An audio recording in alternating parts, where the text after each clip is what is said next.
നമസ്കാരം. രാമായണ മാസമായിട്ട് രാമായണത്തെപ്പറ്റി ഒരു 2 വാക്ക് പറയാൻ കിട്ടിയ ഈ അവസരത്തിന് ഞാൻ ആദ്യമേ നന്ദി പറയട്ടെ. 2 വാക്കുകൊണ്ടൊന്നും പറഞ്ഞാൽ തീരുന്ന ഒരു സംഗതിയല്ല രാമായണം എന്നുള്ളത് എല്ലാവർക്കും അറിയാം. രാമായണം തന്നെ ഒരുപാട് വ്യാഖ്യാനങ്ങൾക്ക് വിധേയമായിട്ടുള്ള ഒരു പ്രസ്ഥാനമാണ് രാമായണം എന്ന് പറയുന്നത്. രാമായണം ഇരുട്ട് മാറണം, അല്ലെങ്കിൽ രാമൻ്റയനം, അങ്ങനെ പലരും പല രീതിയിൽ വ്യാഖ്യാനിച്ച് രാമായണത്തെ നമുക്ക് മനസ്സിലാക്കി തരാൻ ശ്രമിച്ചിട്ടുണ്ട്. അപ്പോൾ രാമായണം അതിൻ്റെ ഒരു പ്രതി കൈ വെച്ചുകൊണ്ട് നമ്മുടെ രാമായണത്തെ അറിഞ്ഞു എന്ന് കാര്യമില്ല. രാമായണം പുസ്തകം കക്ഷത്തിലിരിപ്പുണ്ട്, അതിൻ്റെ അർത്ഥം രാമായണം അറിഞ്ഞു എന്നുള്ളതല്ല. അല്ലെങ്കിൽ രാമായണം ഒരു തവണ വായിച്ചതുകൊണ്ട് രാമായണം മനസ്സിലാക്കുന്നുണ്ടോ? ഇല്ല. എൻ്റെ എല്ലാം കുട്ടിപ്രായത്തിൽ പ്രൈമറി സ്കൂളിൽ പഠിക്കുന്ന കാലം മുതൽ രാമായണ മാസമുള്ളപ്പോൾ ഞങ്ങളൊക്കെ തറവാട്ടിൽ രാമായണം വായിക്കാറുണ്ട്. ശ്രീരാമ രാമ രാമ ശ്രീരാമചന്ദ്ര ജയ, ഇങ്ങനെ ആരംഭിക്കുക. അപ്പോൾ നമ്മളുടെ അപ്പോഴത്തെ ധാരണ ഇതങ്ങോട്ട് വായിക്കുമ്പോഴേക്കും പുണ്യം കിട്ടും എന്നുള്ളതാണ്. അല്ല വായിക്കുന്ന വരികളിലോ അല്ലെങ്കിൽ വരികൾക്കിടയിലുള്ള അർത്ഥമൊന്നും മനസ്സിലാക്കിയിട്ടില്ല. അതെല്ലാം കഴിഞ്ഞ് ശരിക്കും പറഞ്ഞാൽ എന്നോട് ചോദിച്ചാൽ ജീവിത അനുഭവങ്ങളൊക്കെ ഏറെ ഉണ്ടായി, നല്ലതും ചീത്തയും തിരിച്ചറിഞ്ഞ് നെല്ലും പതിരും തിരിച്ചറിഞ്ഞ് കഴിഞ്ഞൊരു ഘട്ടം വരുമല്ലോ ജീവിതത്തിൽ. സുഖവും ദുഃഖവും മിശ്രമായിട്ടുള്ള ജീവിതത്തെ മുഖതാവിൽ കണ്ട് നാം തന്നെ സ്വയം ഒരു ആർജവം സമ്പാദിച്ച് കഴിഞ്ഞ ഒരു ഘട്ടത്തിൽ പരീക്ഷണങ്ങളുടെ നടുവിലാണ് രാമായണം എന്താണെന്ന് ഞാൻ മനസ്സിലാക്കിയത്. ആ മനസ്സിലാക്കിയ കഥയാണ് എനിക്ക് നിങ്ങളോട് ഷെയർ ചെയ്യാനുള്ളത്. അതായത് എല്ലാവർക്കും വരുന്നത് പോലെ ജാതകവശാൽ നല്ലതും ചീത്തയുമായ സമയങ്ങൾ നമുക്കുണ്ടാവും. അങ്ങനെ എനിക്ക് ലേശം എന്താ പറയണ്ടേ, പ്രതികൂലമായ സാഹചര്യം വന്നൊരു ഘട്ടം വന്നു. അപ്പോൾ ഇതിനിടയിൽ എൻ്റെ ഒരു സ്വഭാവം എന്ന് പറയുന്നത്, എനിക്ക് സഹായിക്കുക എന്ന് പറയുന്നത്, അതായത് ആവശ്യമുള്ളവരെ സഹായിക്കുക എന്ന് പറയുന്നത് എനിക്കൊരു ഹോബിയാണ്.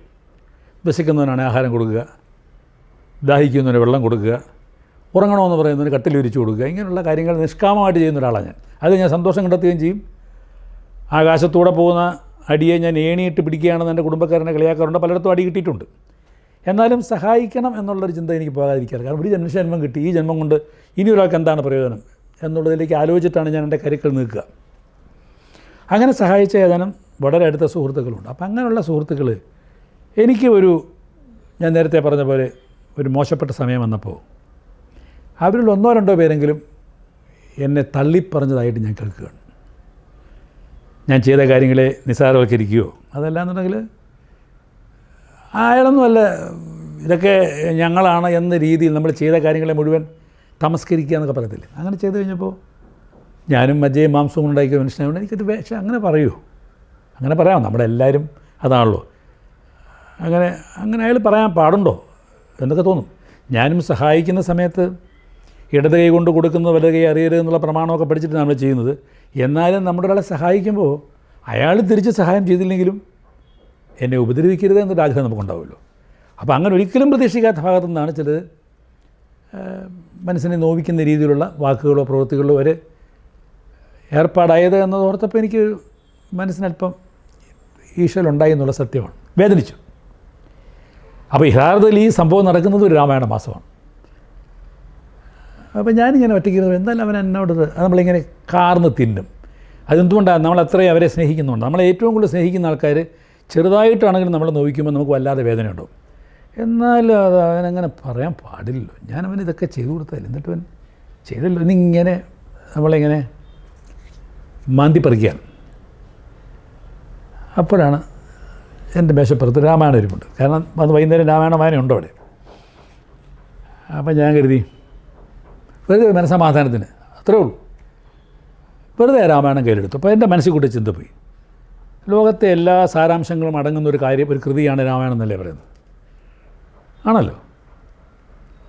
ആ നിലയ്ക്ക് ഞാനിപ്പോൾ അനുഭവിക്കുന്ന വേദനയ്ക്കൊരു പരിഹാരം പറയാൻ രാമായണത്തിന് കഴിയൂ. ഒരു കുസൃതി ചോദ്യം എന്നോട്. അപ്പം നമ്മുടെ നാട്ടുകടപ്പുണ്ടല്ലോ, പകത്ത് വായിക്കുകയെന്ന്. മൊത്തം വായിക്കണ്ട, രാമായണം കയ്യിലെടുത്ത് നമ്മുടെ ഉദ്ദേശം വ്യക്തമാക്കി പറഞ്ഞതിന് ശേഷം പകത്ത് വായിക്കുക. 7 വരികൾ തള്ളി 7 അക്ഷരവും തള്ളി എന്നൊക്കെ പറഞ്ഞ് കേട്ടിട്ടുണ്ടല്ലോ. അപ്പോൾ ഒരു കൗതുകം പോലെ ഞാൻ രാമായണം കയ്യിലെടുത്തു. എൻ്റെ മനസ്സിൽ എനിക്കപ്പോൾ ഉണ്ടായ വേദന തന്നെയാണ് പ്രശ്നം.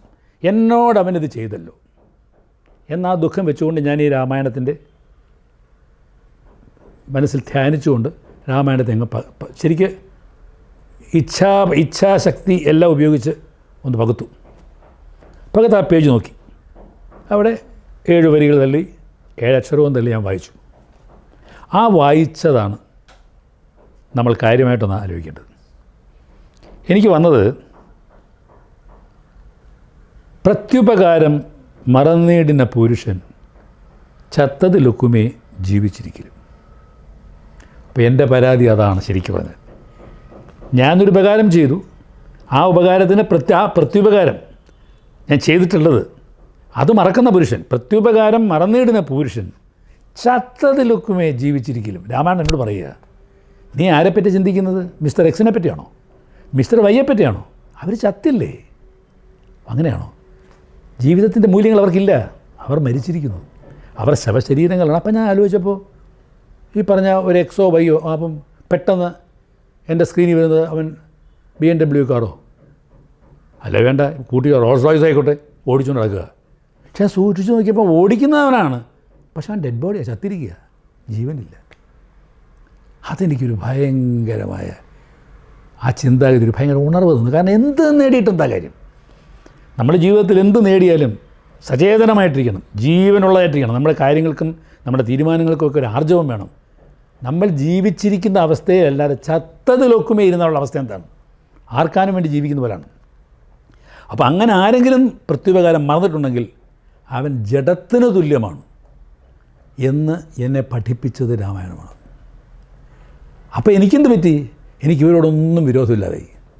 ആദ്യം കേട്ട അമർഷമെല്ലാം പോയി, പാവങ്ങൾ ജഡമല്ലേ. രാമായണമേ പറഞ്ഞിരിക്കുന്നു, അവൻ ചെയ്ത കാര്യങ്ങൾ മറന്നുപോയെങ്കിൽ, ഉപകാരം മറന്നുപോയെങ്കിൽ അവനെ മറക്കുക. കാരണം അവൻ ജഡമാണ്, അവൻ മനുഷ്യനല്ല.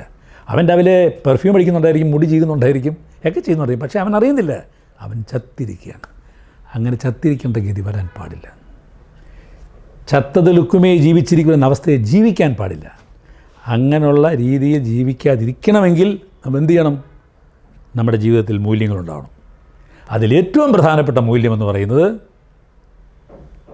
പ്രത്യുപകാരം, അത് ഓർക്കണം എന്നുള്ളതാണ്. എൻ്റെ ജീവിതത്തിൽ തുറന്ന് ഞാൻ പറയാം, എന്നെ ആദ്യമായിട്ട് അക്ഷരം പഠിപ്പിച്ചത്, എന്നെ ആദ്യമായി സംഗീതം പഠിപ്പിച്ചത്, എനിക്ക് സിനിമയിൽ രംഗപ്രവേശം തന്നത്, എന്തിന് ആദ്യമായിട്ട് ഒരു ഉരുള ചോറ് എൻ്റെ വായിൽ വെച്ച് തന്നത്, എല്ലാം അങ്ങേയറ്റം നന്ദിയോട് ഓരോ നിമിഷം ഓർക്കുന്നുള്ള ഞാൻ. അത് ഓർക്കണം.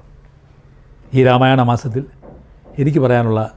എനിക്ക് പകരാനുള്ള, പറയാനുള്ള, ചർച്ച ചെയ്യാനുള്ള ഏക വിഷയം എന്ന് പറയുന്നത് ആ ഒരു ചിന്താഗതി നമ്മുടെ മനസ്സിൽ നിന്ന് വളർത്തിയെടുക്കണം, ഉണ്ടാകണം.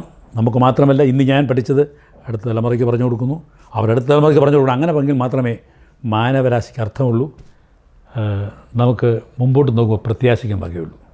ഈ ഒരു ചെറിയ കാര്യം മാത്രം ഞാൻ പങ്കുവെച്ചുകൊണ്ട് രാമായണ മാസത്തിൽ എല്ലാവർക്കും, എനിക്ക് ചുറ്റുമുള്ള നമ്മൾ എസ്പെഷ്യലി പ്രത്യേകിച്ചിപ്പോൾ ഏറ്റവും കൂടുതൽ പ്രതിസന്ധികളെ നേരിടുന്ന ഒരു കാലഘട്ടത്തിലാണ് നമ്മൾ ജീവിക്കുന്നത്. പക്ഷേ ഒന്നും ഇതിൻ്റെ അവസാനമല്ല, അങ്ങനെ അവസാനമുണ്ടാകാൻ പറ്റില്ല. ഇതിനെല്ലാം നമ്മൾ അതിജീവിക്കും. ആ അതിജീവനം കഴിഞ്ഞ് നമ്മൾ വീണ്ടും സമൃദ്ധിയോട് തന്നെ മുമ്പോട്ട് പോകാനുള്ള ശക്തിയും ശേഷിയും എല്ലാവർക്കും ഉണ്ടാകട്ടെ. ആ കാര്യത്തിനായിട്ട് ഞാൻ ജഗദീശ്വരനോട് പ്രാർത്ഥിച്ചുകൊണ്ട് എൻ്റെ വാക്കുകൾ തൽക്കാലം അവിടെ അവസാനിപ്പിക്കുന്നു. നന്ദി, നമസ്കാരം.